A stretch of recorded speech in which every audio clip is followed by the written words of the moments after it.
Hello, this is Armel Jacobs of the Coalition of Families for Inclusion, aka COFFI.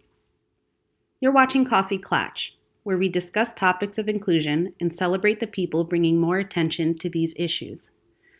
Today we're meeting Dr. Amanda Craig, a practicing family therapist, published author, and mom of two in Darien, Connecticut. Thanks for joining us. Let's get started.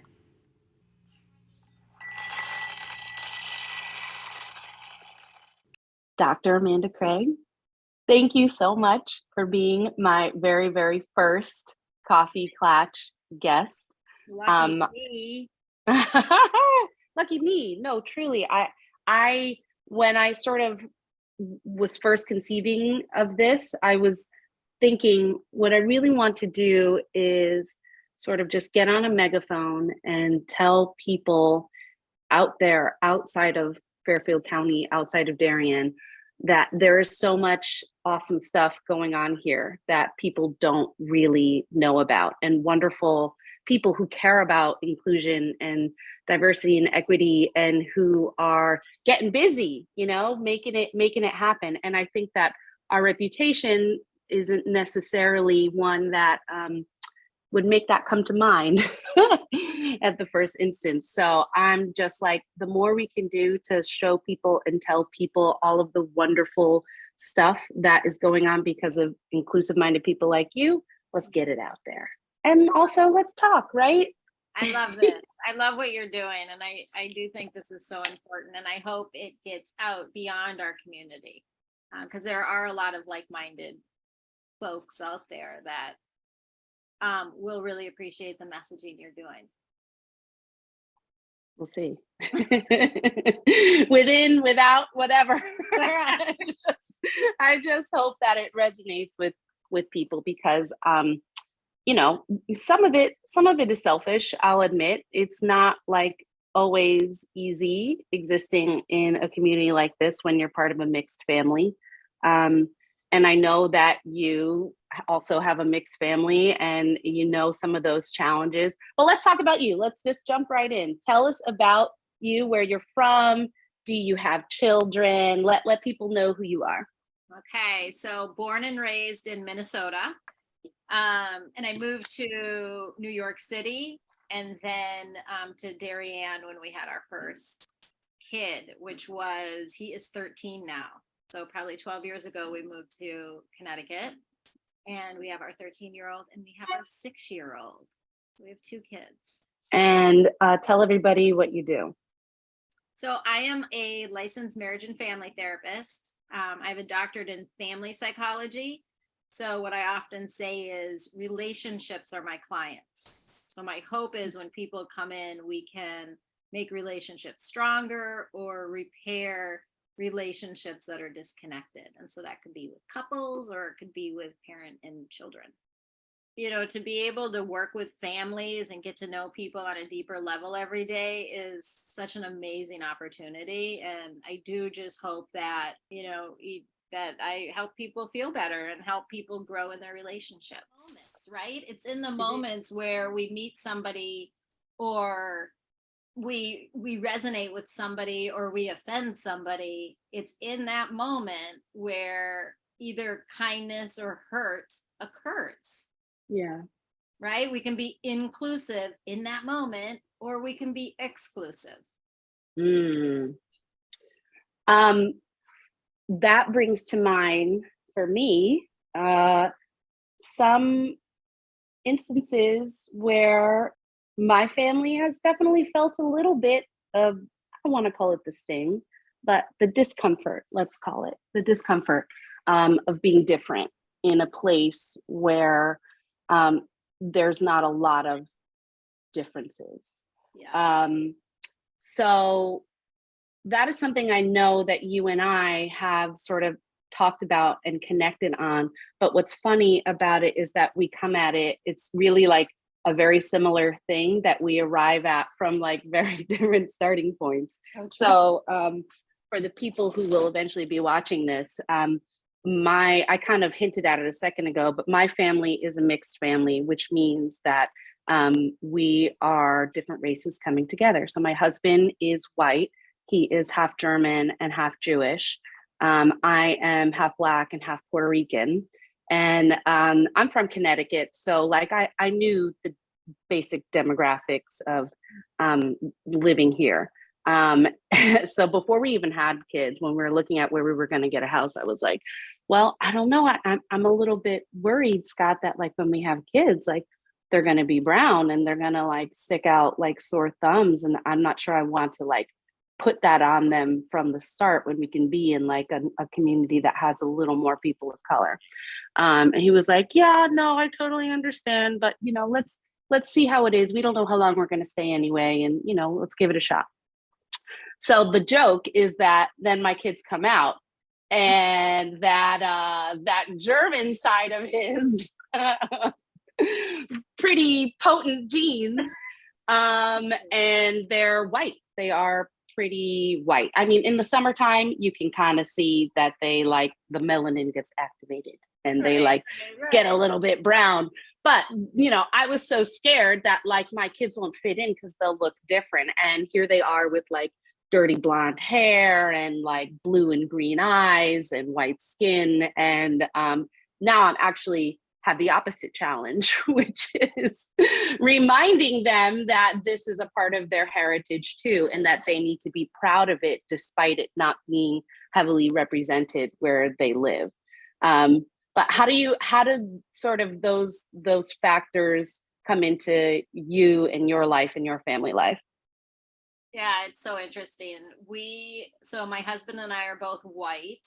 He's from Syracuse, so we come from pretty white communities. And we have a biological son who is our 13-year-old. And then we adopted a Hispanic girl who's 6, and that's our daughter. And so, you know, not being from Connecticut, we didn't really know what we were getting into in Darien. We liked it because it was an easy commute to New York and it was a quaint little sweet town, right, when we were looking for houses. So, you know, we didn't know for a really long time, right? You're raising kids, you have babies, you're kind of so into that. We were both commuting to New York a lot.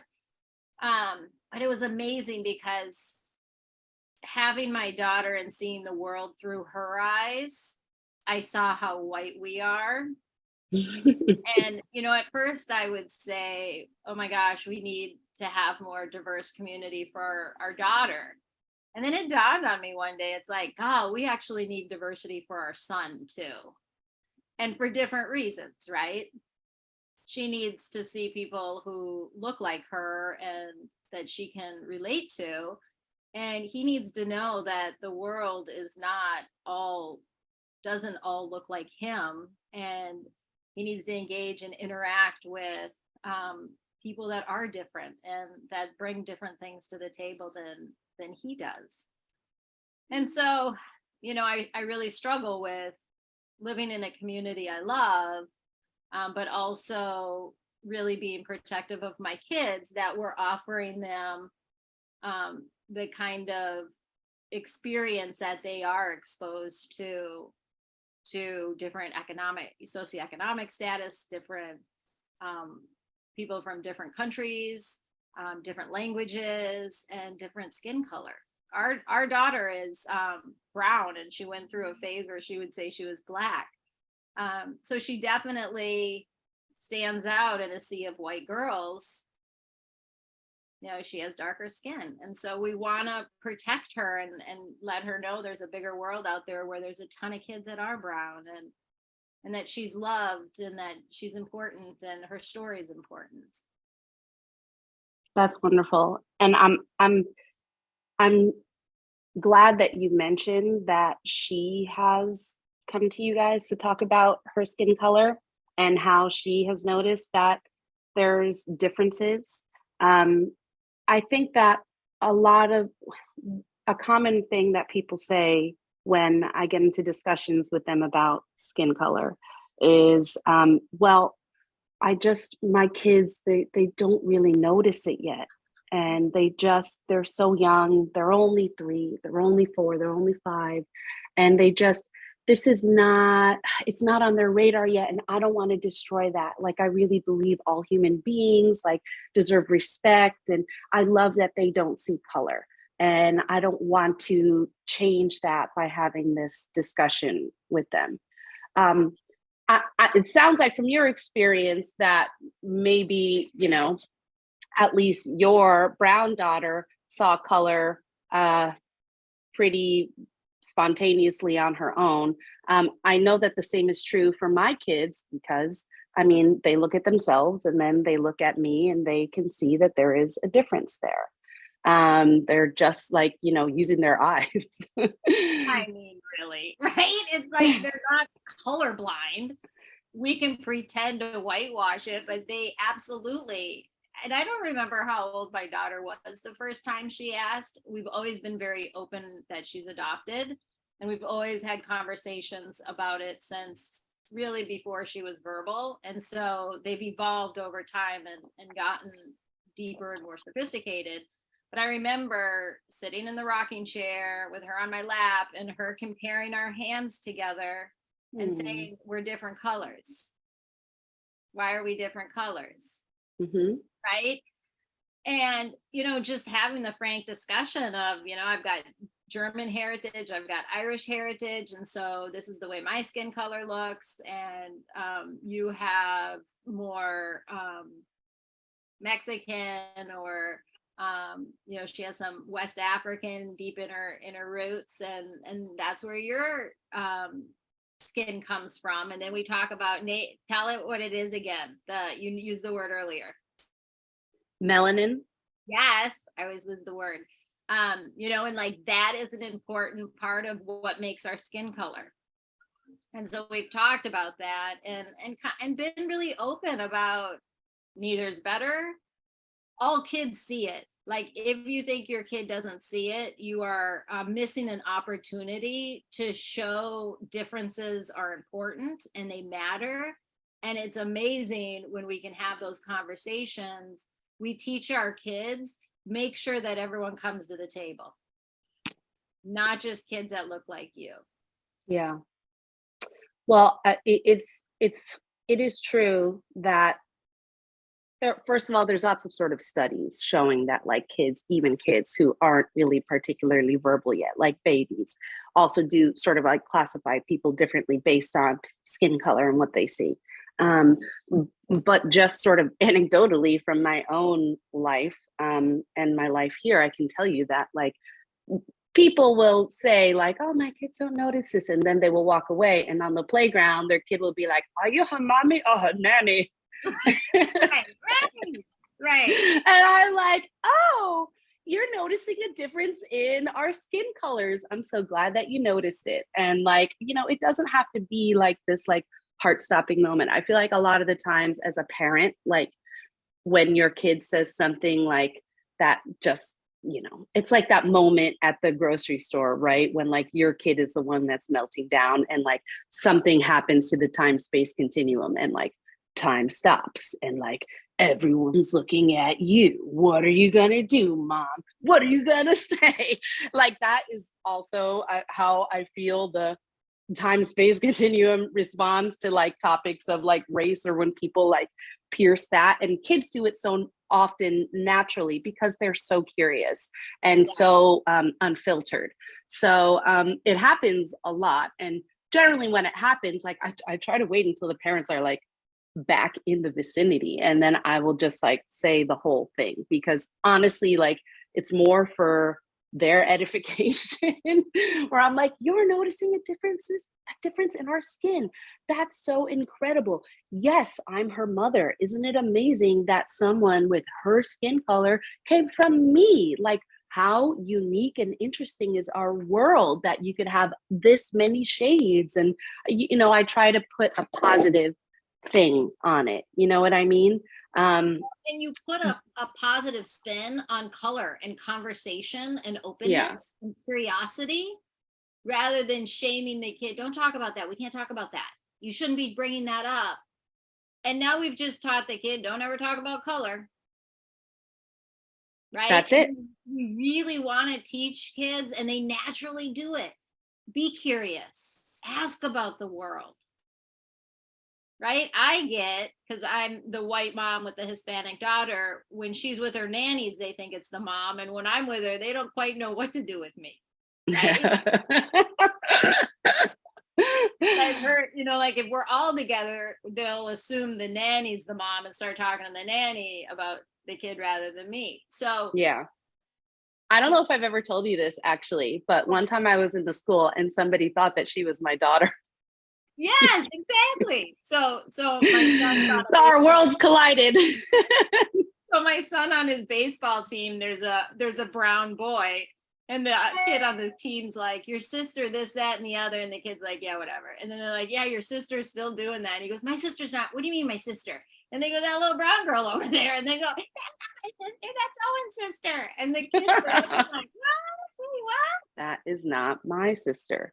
But honestly, I'll say when it comes to these sort of like assumptions, I don't want to be unfair and make it seem like this only ever happens here, right? Like this happens to me and my family no matter where I am. And the people who ask these questions or sort of make these assumptions, it's not just one type of person, like other nannies, like just random parents here. It's happened to me when I'm in Connecticut. It's happened to us when we're elsewhere. Like you don't really, that was one thing about the pandemic. When we had our second one, it was 6 weeks before the pandemic, before mid-March when everything really shut down.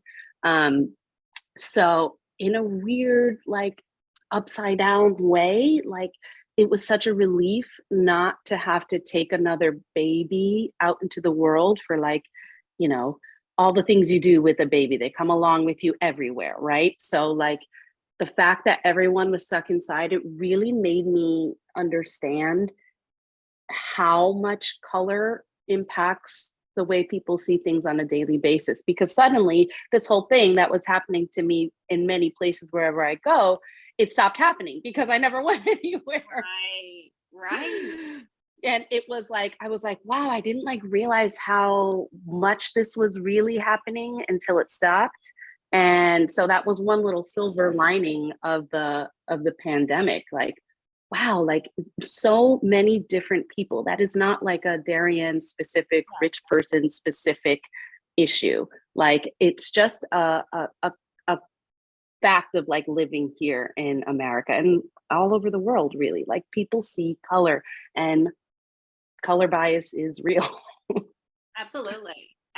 And if we can be curious and we can learn and we can ask questions and we can take feedback, I've offended tons of people over time, whether it was around color or socioeconomic status, and it was a learning opportunity. I had to definitely hold in the pain, right? It just is what it is, and never mind that, because the opportunity I had to learn about how I made somebody feel when I said that. I didn't mean to say a microaggression, but it really hurt that person in a way. Doesn't matter that it wasn't my intention. If I can hear their story and understand, those have served me so well because I've known for next time. I've known for other situations. I've been more sensitive or thoughtful about how I express curiosity and how I ask questions and really, I always go back to bringing people to the table. It's like I'm not trying to get what's it like to be Black. I'm really trying to get how are you in the world, and tell me your story and help me understand you better, because that's where we connect, right? That's where humanity really thrives, is in connectedness and understanding other people and doing things together. Yeah, there's two things I want to respond with that. The first is that I think, thanks for sharing that, first of all.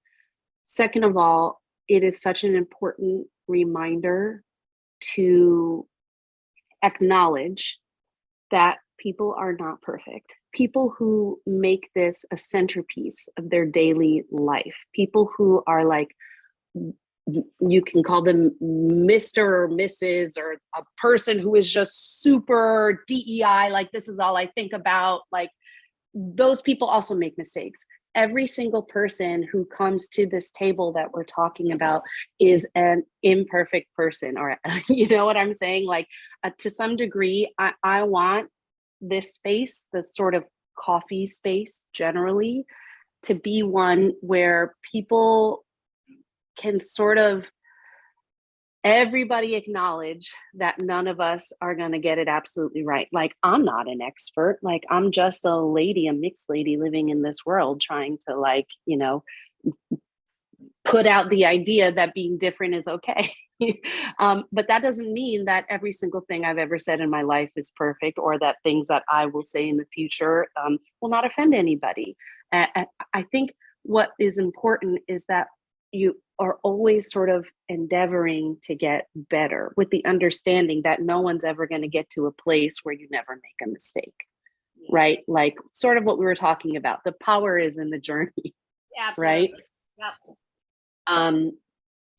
The other thing that I wanted to mention that I thought about when you said that is um, you are very special. A lot of people can't, in the moment, um, take the defensiveness out of it long enough. And I don't have to tell you, right? Like you're a therapist. You're like, this is what I do all day. No, that's not true. I get it wrong. I so get it wrong. And I No, but I just mean like Yeah. people being, go ahead. No, you go. I just mean like you probably have to deal with layers and layers and layers of defensiveness before you can sort of like help someone really actually sort out how they feel or why they reacted a certain way or why certain topics really scare them. But what I was trying to say about you is that I think it takes a very unique person who can come on something like this and say, I have made mistakes. I have said something that I regret. And instead of just immediately going down that sort of defensive path where you're like, because your brain really doesn't, I feel like your brain doesn't really want to just be like, I did something bad. I am bad. You know, no one wants to go down that shame spiral. So, like, the first layer of defense is to just be like, well, that's not really, do you know what I mean? But if you go down that path, you're never gonna quite grow. You know, you can't get on that upward journey where you're like, okay, I messed up, I can do better, or I said the wrong word, I did the wrong thing, but I'm going to learn, I'm going to educate myself and improve. You know what I mean? And that is something that I think a lot of people can't get to that second stage because their brains don't even want to accept that they maybe could have said something wrong. Yes.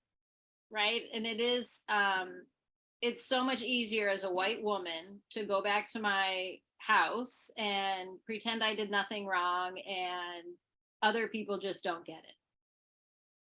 Right? Justify my behavior. You know, justify why I said what I said. Justify why you shouldn't have taken it like you did. Like that is such an easy route to go. But to your very point, we then stay stagnant and we stay at a table where everybody looks and sounds like us and we stop growing. Like we really want to grow and flourish, and heck, maybe not for ourselves, we absolutely want to do that for our kids and the next generation, right? We want to model for them, and hey, the byproduct is we become better people, right? When we can really like stop and take feedback in and really like understand where someone else is coming from. Imagine that story. Imagine that experience others have felt. And like when we can do that, that's empathy, right? Yeah. That's where we connect. That's where we feel deeper. That's where we feel alive. We don't feel alive in shame. You know, we feel alive in resiliency. And there are so many stories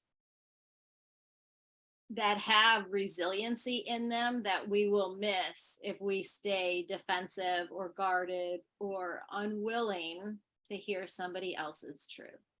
Yeah. Um, those are very powerful, powerful statements. And I'm so grateful that you're out here um, giving them voice, giving them life, in a community that I think needs to hear it. This community, and by this community, I mean Darien, Connecticut, has sort of a fraught history when it comes to um, race and racism. A lot of people don't realize that in the 20s, at sort of like the height of the KKK, we had living in Darien, um, a grand dragon who was sort of like the regional head for like all of KKK in Connecticut was living here.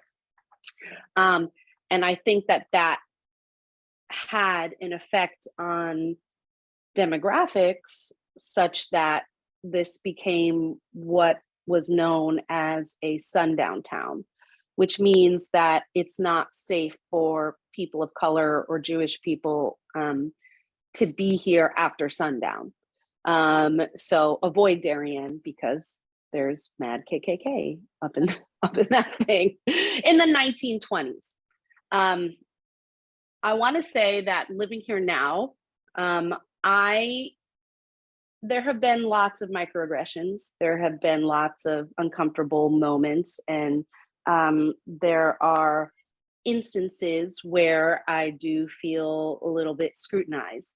Um, I can't. There's not been anything, thankfully, violent or dramatic or that feels like super KKK driven. I mean, I've had some instances of road rage, like people have yelled at me. I get yelled at sometimes, but all to say, I don't believe, or at least I hope beyond hope, right, that there's not like a KKK cell here or anything like that.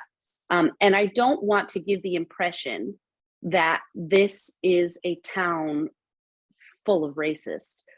Quite the opposite, actually. The impression that I want to give is that actually there are so many open-minded, kind, empathetic, inclusive people here.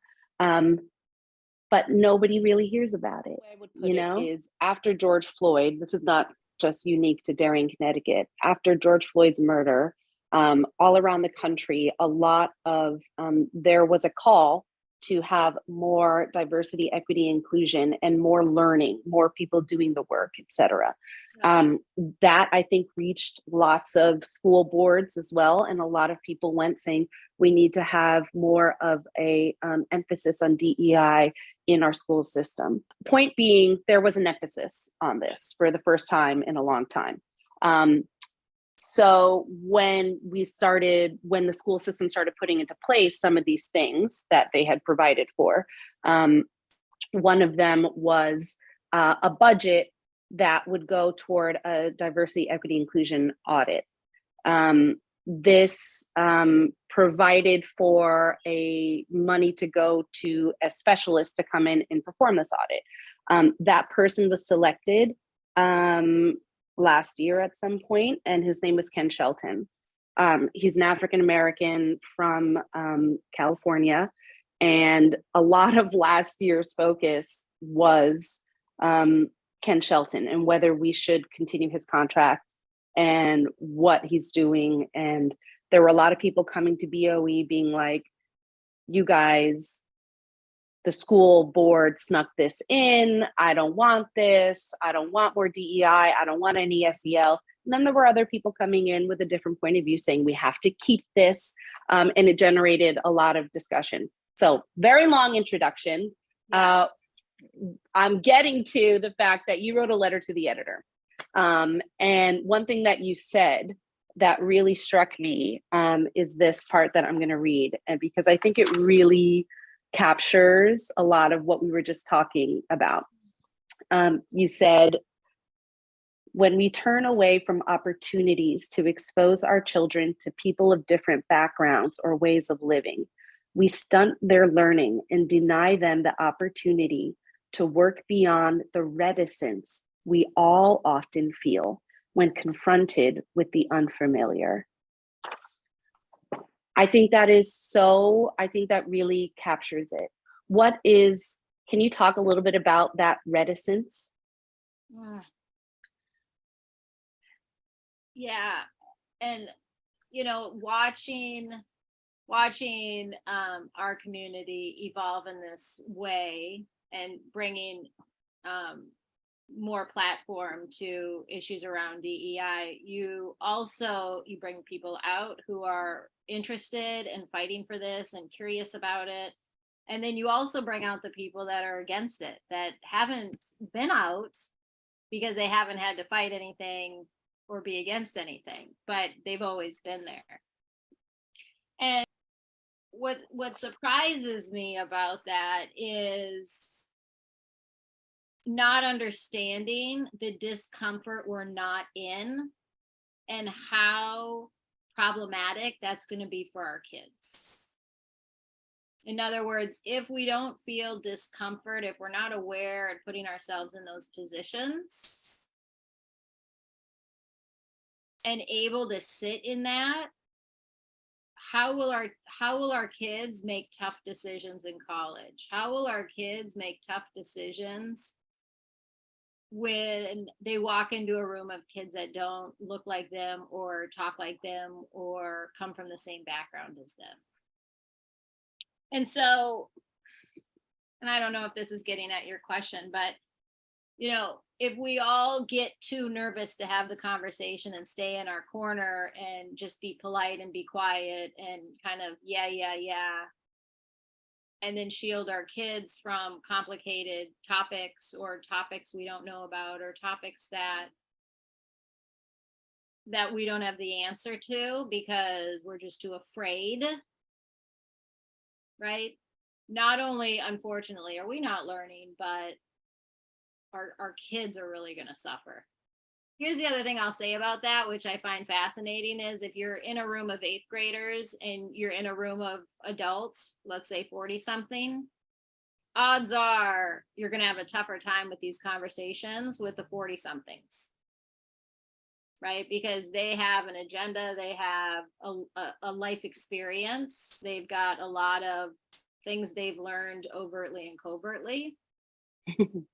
And if we listen to our 8th graders, right, they've come up in a different way of how they see color and socioeconomic status and LGBTQ community. Yeah. Right? Well, I mean, we drill all this, like, every preschool classroom in the world is like doing SEL and always has been, it's SEL, social emotional learning. And what that means is, oh, sharing is caring. Or remember, are you making a kind choice? Like this is the way that like these children have been socialized since they're tiny. Like, oh, look, she is upset. When you hit her, it made her very sad.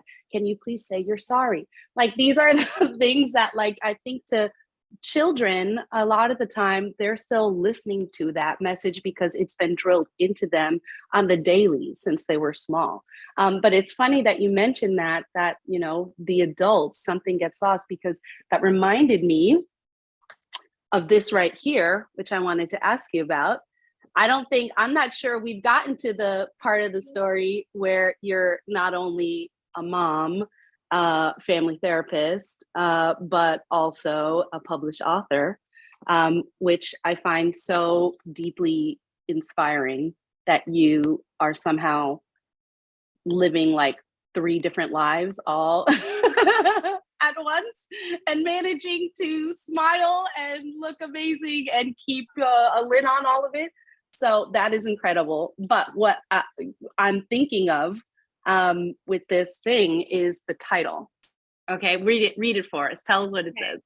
It's who are you and what have you done with my kid?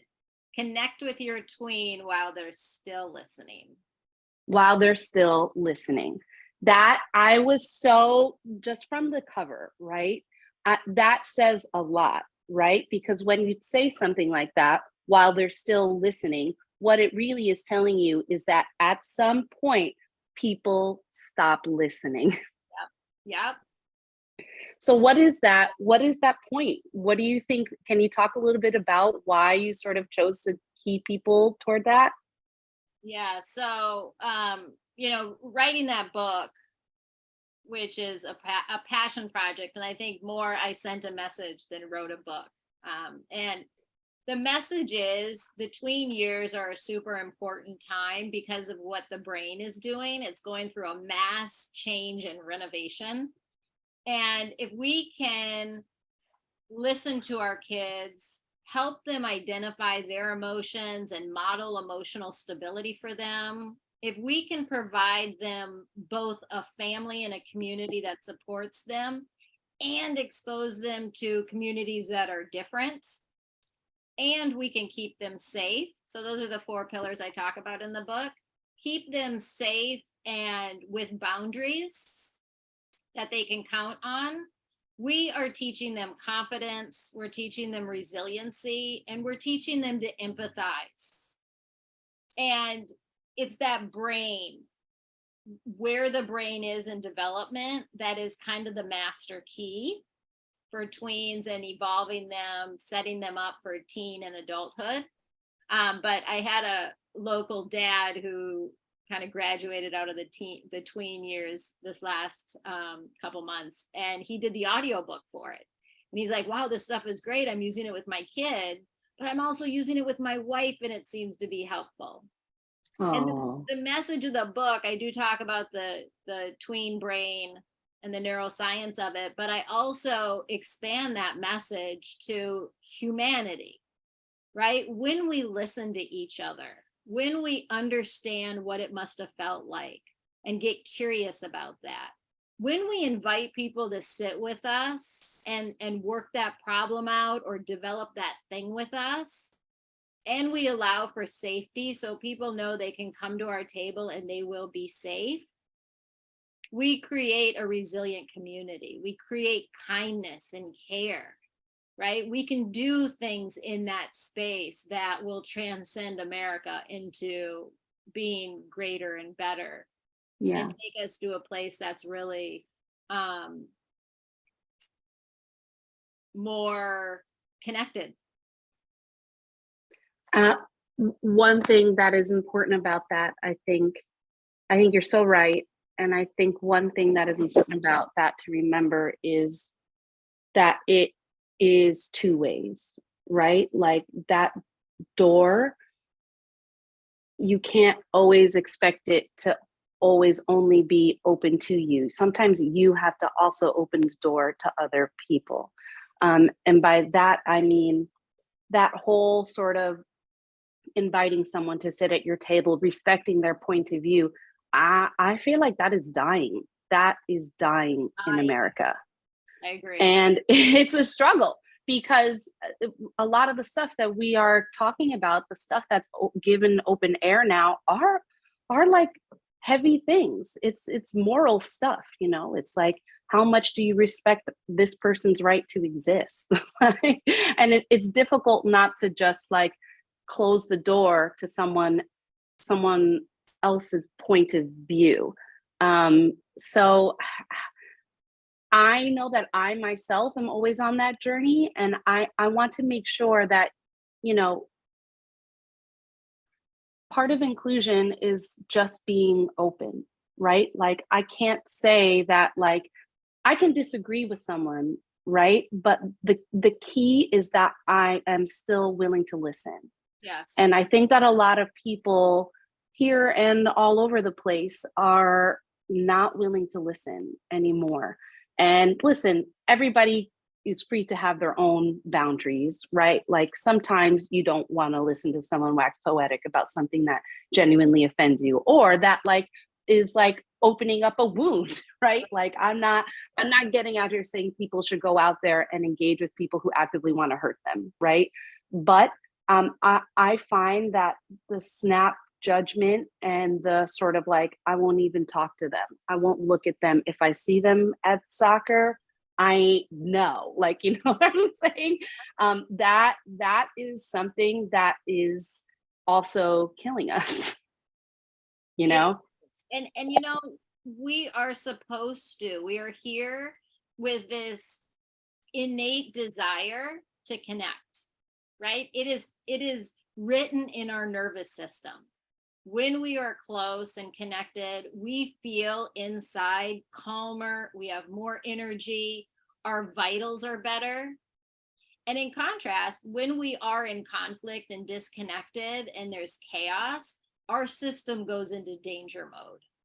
Yeah. So there is a literal experience happening inside our body.